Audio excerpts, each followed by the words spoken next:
everything everywhere. She would keep moving when the mopping was done, leaving marks everywhere. The lady could just not sit quietly in one place. But what to do? She was her husband's mom. Sneha would have a tough time cleaning up all the mess her mother-in-law would make. She would have loved to cook and serve food to the lady. But her mother-in-law had this strange notion in her mind that she was the best cook in the world. She just wanted to show off all the time. So what could poor Sneha do but compromise? She decided to take the patience pill so that she could keep her calm. And she was just thinking life was only about making compromises. Don't say anything to your mill as she will be hurt. Postpone holidays so that you can be hospitable to people. If your kids do not fare well in exams, listen to free advice given by in-laws and relatives. The list was endless. Her kids were so excited for going out over the weekend. Nishika was telling everyone that it was her parents' happy wedding anniversary on Friday. She knew something was cooking between the kids and now she didn't know how she would handle them either. At times she would wonder why men don't speak at the right time. If only her husband would have told her in-laws to come over the next weekend, the problem would have been solved. Sneha realized that now it could only be happy wedding anniversary, as so many years after marriage it could only be a happy wedding anniversary, and she prepared herself for a modest celebration at home. The wedding had to happen constantly or else the bond of marriage would weaken and ultimately break. One more compromise and one more wedding. Body was aching. Maybe it was because of the summer heat.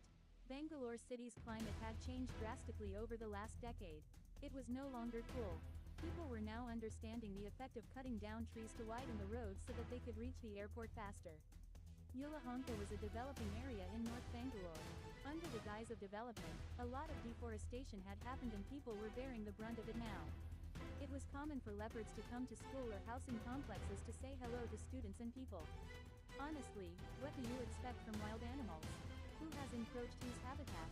Nikki lived in ᴅᴏᴏᴛᴏ. She was a high school teacher. There was no respite for the teaching community amidst the outbreak of the pandemic. Whether online or offline, the teachers did their work without a break.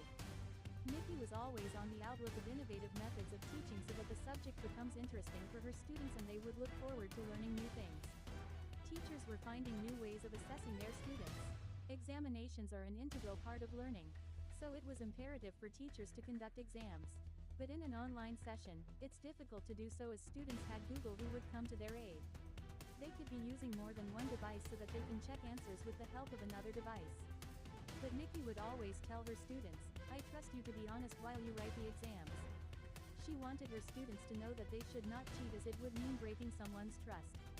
But at the same time, she was very sure that some students would cheat during the exams. It was time for the periodic test to be conducted. She revised the concepts a week before that.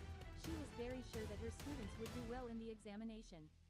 After the evaluation of papers was done, she distributed papers to her students.